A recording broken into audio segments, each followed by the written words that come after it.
Perhaps the only thing which saved the United States from utter economic catastrophe is that most members of Congress understand economics much better than do the members of the New Jersey General Assembly and the New Jersey Senate.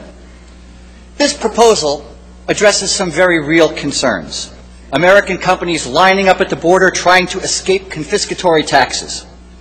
And instead of advocating the logical course of action, substantially cutting taxes, this resolution urges Congress to double down on horrible policy by constructing the economic equivalent of the Berlin Wall around the nation, to imprison businesses as they attempt to flee to less greedy, graspy jurisdictions. In short, the proposal identifies a very real problem, then advocates for policy which would make things exponentially worse.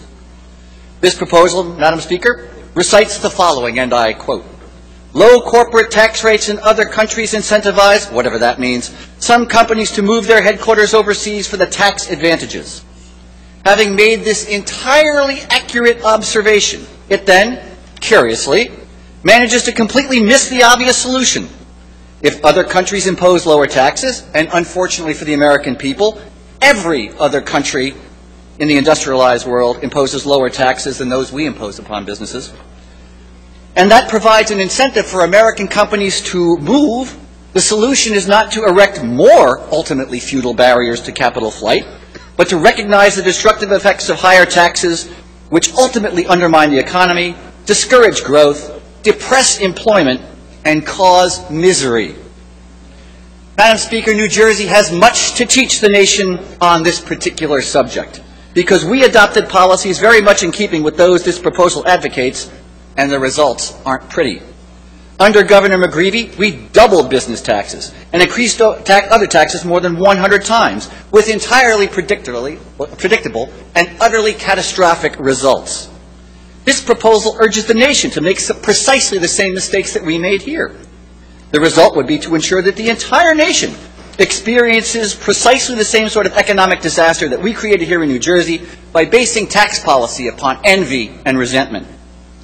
Madam Speaker, the results of November's election bode well for the nation, and fortunately, the odds are small that Congress would even think of embarking on economically catastrophic trail that New Jersey blazed starting in 2002. As the people of the nation just decisively rejected this kind of economic foolishness this proposal advocates, we can urge the rest of the country to follow New Jersey down that line in committing economic suicide, but to our great national benefit, Congress is unlikely to follow. The problem this proposal identifies, Madam Speaker, is very real. The solution, too, is obvious, and unfortunately this proposal gets it precisely backwards. Since low taxes are the attraction of inversions, substantially cutting, in fact eliminating the corporate tax, represents an immediate and effective means of reversing the flow. In an instant, we'd become the world's largest tax haven, and instead of companies lining up at the border to escape, companies would be breaking down our doors to enter.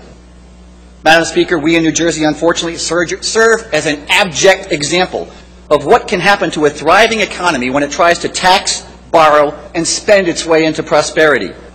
This proposal, which would effectively take New Jersey's failed policies national, would produce precisely the same economic catastrophe across all 50 states that we have produced here. New Jersey can now set another national example, Madam Speaker, by urging the rest of the nation not to repeat our errors. For this reason, I move that this proposal be returned to second reading for the purposes of adopting amendments urging our new Congress to substantially cut taxes.